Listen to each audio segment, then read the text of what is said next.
나눔 서재를 찾아주셔서 진심으로 감사합니다. 오늘도 지혜를 나누는 소중한 시간이 되길 기원합니다. 다양성이 존중받는 시대라고 하지만 막상 자신의 의견에 맞서는 누군가를 만나면 심기가 불편해집니다.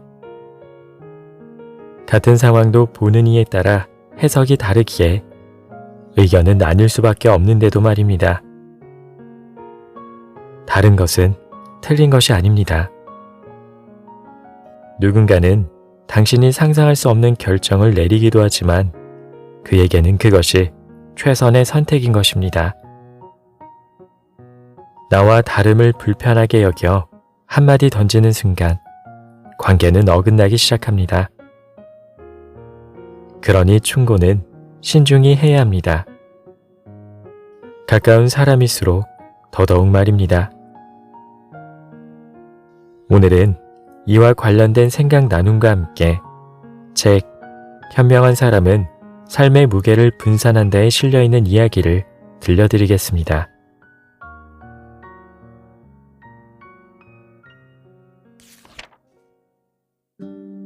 충고는 가까운 사람일수록 삼가야 한다. 갈등은 칡나무와 등나무라는 뜻이다. 칡나무와 등나무는 덩굴 식물이다. 생김새도 비슷한 두 식물은 스스로 설 수 없기에 무언가에 의지한다는 공통점이 있다. 칡나무는 오른쪽으로, 등나무는 왼쪽으로 빙빙 돌며 자라기 때문에 이둘이 한번 얽히기 시작하면 어지간해서는 풀 수 없다. 하지만 칡나무와 등나무가 그렇게 완전히 얽히고 설킴으로써 고유한 형상이 생기기도 한다. 칡나무와 등나무가 정반이라면 그들이 얽히고 설킨 결과물은 합인 셈이다. 세상에는 칡나무 같은 사람이 있는가 하면 등나무 같은 사람도 있다. 인류의 역사는 정과 반의 반복적인 통합으로 만들어졌다고 해도 과언이 아니다. 이러한 과정은 지금 이 순간에도 일어나고 있다. 그리고 세상의 모든 갈등이 종식되지 않는 한 앞으로도 계속될 것이다. 무엇보다 다양성이 강조되는 오늘날이다. 이토록 다양한 것을 많이 접할 수 있게 된 데에는 그만큼 오랜 시간 다양성을 억압해온 탓도 있다. 억압은 어떠한 방식으로든 반동을 수반한다. 작용이 있으면 반작용도 있는 물리 이론이 인간의 생활에도 그대로 적용되는 셈이다. 서양 논리학에서는 이러한 원리를 정반합의 변증법으로 설명한다. 정이 작용이라면 반은 반작용이다. 합은 작용과 반작용의 갈등을 통해 새롭게 부상하는 무언가다. 프로불편너라는 신조어가 있다. 필요 이상으로 트집을 잡으며 논쟁을 부추기는 사람에게 쓰는 표현으로 보통 부정적인 의미로 사용된다. 어떤 사람은 누군가는 허허 웃으며 넘길 수 있는 일도 프로불편너를 만나면 달라진다고 말한다. 실제로 프로불편너가 한번 불만을 토로하기 시작하면 한바탕 논쟁이 벌어지거나 분란이 생기는 경우가 많다. 반드시 프로불편너만 문제냐 하면 꼭 그렇지도 않다. 고장난명이라였다. 왼손뼉은 울리기 어렵다는 이 말처럼 꿋꿋하게 맞서는 이가 있을 때 갈등은 고조된다. 다양성에 대한 존중이 갈등의 완화에 이바지할 것이다. 많은 사람이 이 말에 동의하는 듯하다. 그럼에도 서로에게 불편한 이야기가 나오면 어김없이 불거지고 나는 갈등. 도덕경의 한 대목을 통해 이러한 현상의 원인을 짧게나마 유추해 본다. 아는 사람은 말하지 않고 말하는 사람은 알지 못한다. 다양성을 존중해야 한다는 말에서 간과하기 쉬운 것이 있다. 사실 이 말에는 내 주장이 옳다는 생각도 함께 담겨 있다는 점이다. 이것을 모르는 사람은 오직 말로서만 다양성은 존중받아 마땅하다는 주장을 관철시키고자 한다. 그런 사람이라면 다양성의 진짜 의미도 모르고 있을 가능성이 높다. 모두가 예를 외칠 때 아니오를 외치는 사람이 하나라도 있다면 모두는 모두가 아니게 된다. 누군가에게는 다양성을 존중하자는 주장이 못마땅할 수도 있다. 그래서 진정으로 다양성을 존중하는 사람은 다양성을 향한 못마땅함까지를 존중한다. 이런 사람은 다양성이 무엇인지 정확히 알고 있는 셈이다. 그래서 구태여 말하지 않는다.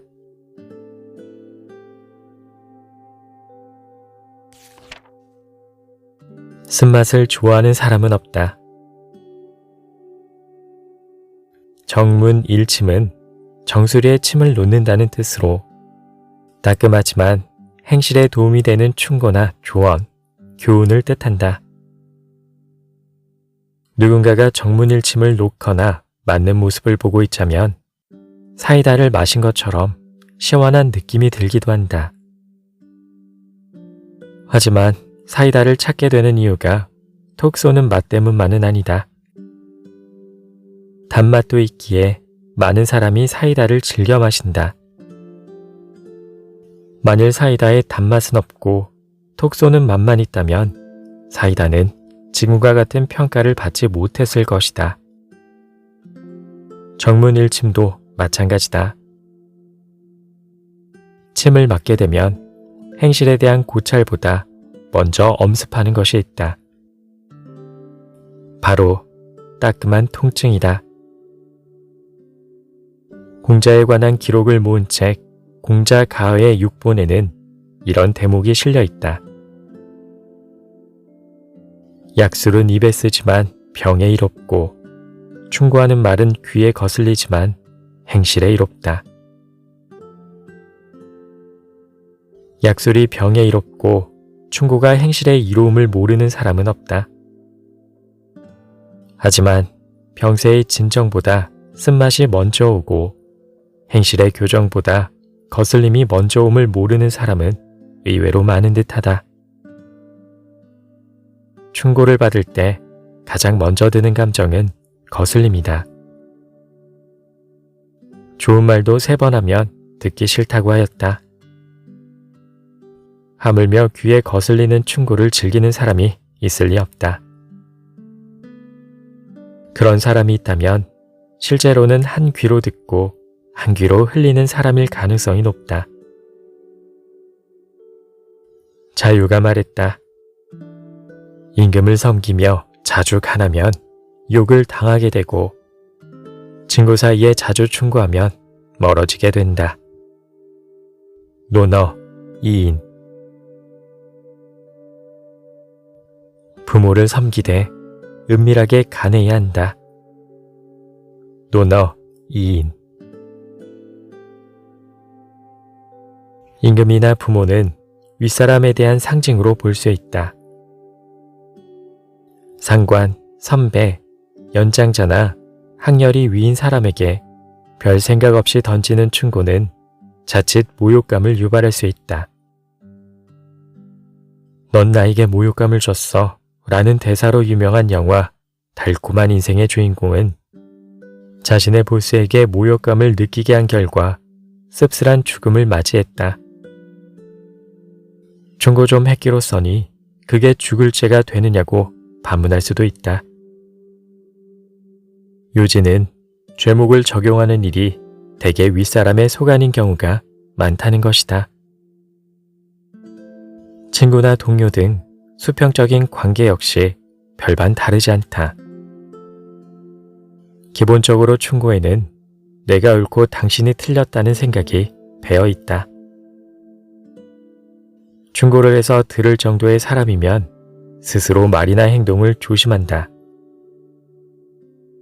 이런 사람에게 괜한 충고는 자존심을 건드리는 일일 수 있다.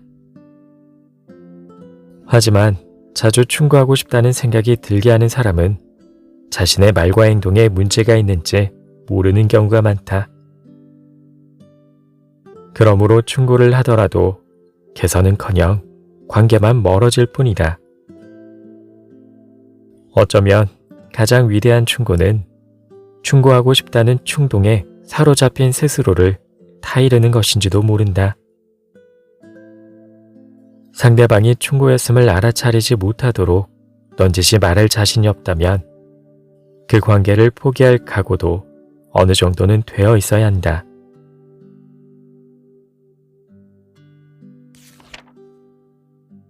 모두가 사랑에 빠진 청년의 이야기. 장자의 덕충부에는 누구에게도 충고하지 않았던 한 사내의 이야기가 실려 있다. 그 사내의 이름은 에테타다. 노나라의 공이 공자에게 물었다. 위나라에 몹시 추하게 생긴 사람이 있는데 이름은 에테타라고 합니다. 남자들이 그와 함께 생활하게 되면 그를 사모하여 떠나질 못합니다. 여자들이 그를 보면 자기 부모에게 간청하기를 다른 사람의 처가 되느니 차라리 에테타의 첩이 되겠다고 합니다. 그런 사람이 수십이 넘습니다. 그럼에도 에테타가 어떤 주장을 내세운다는 말을 들어본 적이 없습니다. 항상 사람들과 화합할 따름이라고 합니다. 대체 그는 어떤 사람입니까? 공자가 말했다. 제가 초나라에 사신으로 간 적이 있습니다. 그때 새끼 돼지들이 죽은 어미의 젖을 빨고 있는 것을 보았습니다. 죽음 뒤 새끼 돼지들은 전부 놀라서 어미를 버리고 달아났습니다. 더 이상 자기들을 보살펴주지 않았고 자기들과는 다르게 되었기 때문입니다. 새끼 돼지들이 어미를 사랑했던 것은 그 형체를 사랑한 것이 아니라 그 형체를 부리는 정신을 사랑했던 것입니다. 지금 에테타는 말을 하지 않으면서도 사람들에게 믿음을 주고 노력을 기울이지 않으면서도 사람들과 친해집니다. 이는 반드시 재능이 완전하면서도 덕은 밖으로 드러나지 않기 때문일 것입니다. 장자, 덕충부. 이어 애공이 재능의 완전함과 덕이 밖으로 드러나지 않음의 의미를 묻자 공자는 이렇게 대답했다. 변화의 흐름을 탈출하는 것이 재능의 완전함입니다. 덕이란 세상과 조화를 이룰 줄 아는 것입니다. 그래서 세상과 조화를 이루며 변화하는 사람은 다른 사람들이 그를 떠나갈 수 없습니다. 변화의 흐름을 탈출하는 사람은 섣불리 충고하지 않는다. 어제까지 좋다고 생각된 것이 오늘은 싫을 수 있고 오늘까지는 옳다고 생각된 것이 내일은 틀리게 여겨질 수 있음을 알기 때문이다. 세상과 조화를 이루려는 마음이 충고하고 싶은 마음을 앞서는 사람이 있다. 이들 주변에는 남녀를 불문하고 사람이 모여든다. 스스로를 달러 자신의 마음을 가다듬는 데 매진할 뿐 남에게 충고하지 않는 일. 남의 거슬리는 점을 바로잡기보다 갈등을 바라보는 자신의 마음에 평화를 추구하여 세상과의 조화를 도모하는 일. 비록 용모는 취했지만 모두의 사랑을 독차지할 수 있었던 능력과 덕은 이러한 에테타의 정신에 있었다. 충고하고 싶다는 생각이 들 땐 한 번쯤 에테타를 떠올려보자. 지혜롭게 관계 맺는 첫걸음이 될지 모른다.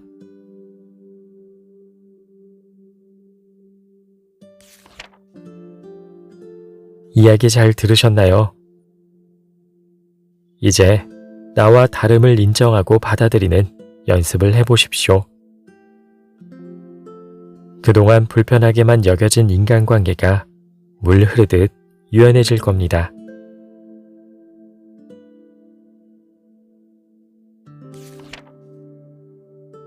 세대 간의 차이는 항상 존재해 왔습니다. 고대 수메르 시대 유물에도 요즘 것들은 버릇이 없다 라는 문구가 적혀 있을 정도니 세대 간 생각의 차이를 좁히기란 쉬운 일이 아닙니다. 마치 이런 간극은 자연의 섭리처럼 여겨지기까지 합니다. 하지만 조금만 생각을 달리하면 이 문제는 극복 불가능한 일이 아닙니다. 기성세대는 자신이 젊은 날 바라본 고리타분한 어른의 모습을 반면교사 삼고, 젊은이는 기성세대의 오랜 노하우를 존중해야 합니다. 하지만 이런 각 세대의 노력은 스스로 드러내지 않아야 의미가 있습니다. 나이 먹어 지식을 뽐내는 것은 소위 꼰대가 되는 지름길입니다. 또 젊은 혈기에 잘난 체 하는 일은 종종 예의에 어긋날 수 있습니다. 그러니 말로 타이르거나 지식을 뽐내기 전에 솔선수범하여 상대의 마음을 움직일 수 있도록 노력해야 합니다. 말없이 서로를 위할 때 세대 간 화합의 길이 열리게 됩니다.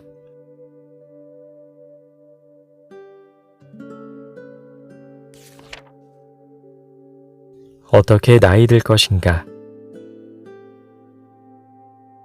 꼰대와 라떼는 이라는 말은 오늘날 세대 차이를 언급할 때 자주 사용된다. 꼰대란 자신의 경험과 생각만이 옳다는 입장을 굳게 지키며 자신의 가치를 남에게 가르치려 하는 사람을 말한다. 라떼는 꼰대라 불리는 이들이 주로 쓰는 말을 변형한 표현이다. 라떼는 말이지 로 운을 떼는 것이 꼰대들의 공통된 행동 양식이라는 문제의식이 담겨 있다. 이 둘을 합쳐 아예 꼰대 라떼라고 부르기도 한다. 얼핏 들으면 분위기 좋은 카페의 신메뉴 같기도 한 이 말은 기성세대에 대한 젊은이들의 실망을 투영하고 있다. 하지만 이미 꼰대 라떼로 낙인 찍힌 기성세대에게도 젊은 시절은 있었다. 젊은 시절부터 나는 앞으로 꼰대 라떼의 삶을 살아가겠다고 다짐하는 사람은 없다.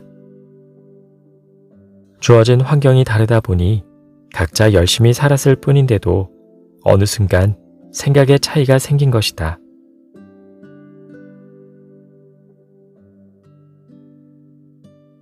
뒷물결도 언젠간 앞물결이 된다. 지금의 젊은이들도 언젠가는 기성세대가 된다. 끊임없이 변화하는 세상 속에서 문득 새로운 시대가 왔음을 체감할 때 과거의 내가 기피했던 모습으로 남고 싶은 사람은 아무도 없을 것이다. 기성세대에 대한 실망감은 잠시 내려놓자. 그 대신 앞으로 올 세대에게 자신이 느낀 실망감만은 안겨주지 않기 위한 노력을 기울일 수 있다면 어떨까? 이런 고민은 마냥 기성세대에게 변화를 촉구하는 것보다 세상을 더 효율적으로 바꿔나가는 계기가 될지도 모른다. 중국인의 탈무드로 알려진 책 증광현문에는 이런 시가 실려 있다. 장강의 뒷물결이 앞물결을 밀어내니 앞물결은 모래 여울에 쓰러지네. 뒷물결의 좋은 시절은 얼마나 갈 것인가. 눈 깜짝할 새 도로 같은 모양이 되지 않겠는가? 암물결이 쓰러지지 않고 바다로 돌아가면 장차 꺼지지 않고 되살아나 다시 뒷물결을 이루리. 이 시에서 뒷물결은 젊은 세대를, 암물결은 기성세대를 가리킨다. 젊은 세대의 시간도 언젠간 기성세대의 시간이 됨을 잊지 말라는 것이다. 죽어가는 노인을 보는 것은 불타는 도서관을 보는 것과 같다 라는 아프리카의 속담이 있다. 젊은 세대가 기성세대를 지식과 지혜의 보고인 도서관을 대하듯이 바라볼 수 있다면, 기성세대가 도서관의 존재 이유처럼 다양한 삶의 가치를 젊은이들에게 물려줄 수 있다면 그런 세상은 아름다울 것이다. 도서관의 가장 큰 특징은 모든 사람에게 열려 있으면서 선택의 자유가 있다는 것이다. 만일 누군가의 손에 이끌려 별로 가고 싶지 않았던 도서관에 억지로 방문했거나 그다지 읽고 싶지 않은 책을 누군가 계속 권유한다면 도서관에 더 머무르고 싶지 않을 것이다. 이를 통해 도서관은 스스로 찾아오는 사람에게 도서관의 기능을 다한다는 것을 알 수 있다. 그리고 우리는 각자에게 알맞은 도서관을 가려낼 안목이 필요하다는 것을 알 수 있다. 공자께서 말씀하셨다. 뒤에 오는 사람이 두려운 것이다. 나중에 오는 사람들이 지금보다 못할지 어떻게 알겠는가. 그러나 40, 50세가 되어서도 한 소식 하지 못한다면 그 또한 두려워할 게 없다. 논어, 자한. 변화가 빨라지면서 앞물결과 뒷물결을 구분하기가 모호한 세상이 되었다. 나이는 숫자에 불과하고 한 사람의 경험이 지니는 가치는 점차 작아지고 있다. 세상은 진화하고 사람도 진화한다. 나보다 진화된 존재가 나를 쫓아올 때 인간은 두려움을 느낄 수밖에 없다. 그러므로 현명한 사람은 다가오는 세대를 두려워하여 잘 대우하지만 지혜롭지 못한 사람은 그들을 무시하고 밀어낸다. 앞물결이 뒷물결을 밀어낼 수 없는 것은 자연의 순리다. 뒷세대를 배척하는 앞세대는 시대를 역행하는 세대라고 해도 과언이 아니다. 들리다는 뜻으로 잘 알려진 한자 문에는 안다는 의미도 담겨 있다. 공자가 40이나 50이 되었음에도 아는 것이 없는 사람은 더 이상 두려워하지 않아도 좋다 라고 말하는 까닭은 40이나 50이 뒷물결에서 앞물결로의 전환이 이루어지는 시기이기 때문이다. 살 만큼 살았는데 왜 저러나 싶은 생각이 드는 사람이 있다. 어쩌면 그런 사람이야말로 좋은 스승일 수 있다. 훗날 내가 40이나 50이 되었을 때 저런 사람으로 남아서는 안 되겠다는 교훈을 얻을 수 있기 때문이다. 물결은 서로를 배척하는 법이 없다. 공자가 아는 것의 중요성을 강조했다면 장자는 구체적으로 무엇을 알아야 하는지를 설명한다. 나이가 많으면서도 일의 경위와 본말을 뒤에 올 사람에게 보여주지 못한다면 그는 선배가 아니다. 사람으로서 선배가 될 수 없다면 사람으로서의 도리를 못하는 것이다. 사람으로서의 도리를 못한다면 그런 사람을 낡아 빠진 사람이라고 한다. 장자, 우원. 안다는 것은 보여주는 것이며 알아야 보여줄 수 있다. 100번 들려주는 것이 한 번 보여주는 것만 못하다는 뜻의 백문불여일견에는 실천으로 보여주는 교육의 위대함이 여실하게 담겨 있다. 장자는 경위 본말을 보여줄 수 있는 사람이 선배라고 말한다. 경위란 지내온 내력을 묶은 것이며 본말이란 더 중요한 일과 덜 중요한 일이다. 그러므로 선배란 더 중요한 부분과 덜 중요한 부분이 무엇인지를 잘 가려서 쓴 자신의 삶의 경위서를 뒤에 오는 사람에게 보여줄 수 있는 사람이다. 중요한 사실은 시대의 흐름에 따라 더 중요한 것과 덜 중요한 것이 끊임없이 바뀐다는 것이다. 그러므로 시대의 변화를 잘 파악하여 훌륭한 경위서를 넘겨줄 수 있는 사람은 선배가 되며 그렇지 못한 사람은 낡아 빠진 사람이 된다. 장자에는 다음과 같은 대목이 실려 있다. 진실함이란 정성의 지극함에 있다. 정성되지 못하면 성실하지 못하게 되고 그러면 남을 움직일 수 없다. 억지로 곡하는 사람은 비록 슬픈 채 하여도 슬프게 느껴지지 않는다. 억지로 화난 채 하는 사람은 비록 엄하게 굴더라도 위압감이 느껴지지 않는다. 억지로 친한 채 하는 사람은 비록 웃더라도 친밀하게 느껴지지 않는다. 진실로 슬픈 사람은 소리를 내 울지 않아도 슬프게 느껴진다. 진실로 화난 사람은 성내지 않아도 위압감이 느껴진다. 진실로 친한 사람은 웃지 않아도 친밀하게 느껴진다.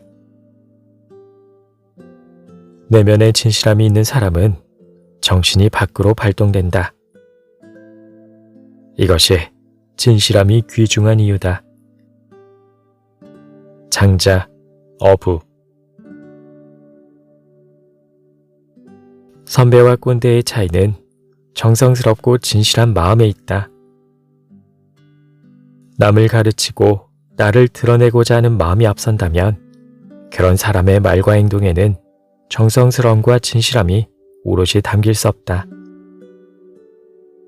하지만 진정으로 후배를 위하는 선배라면 꼭 말과 행동이 아니더라도 마음을 통해 그의 진심이 전달될 수 있다.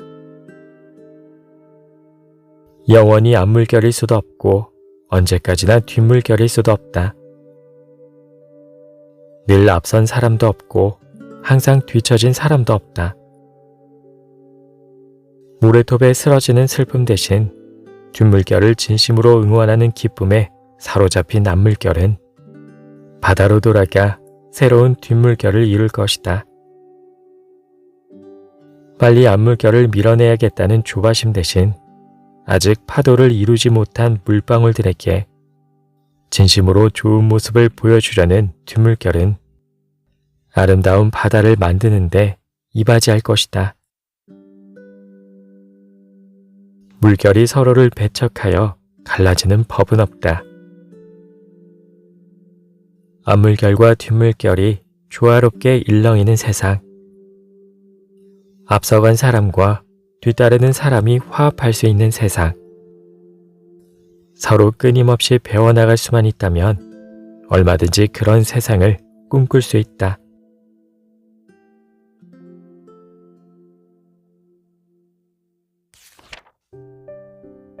이야기 잘 들으셨나요? 윗사람, 아랫사람이라는 구분은 아무 의미가 없습니다.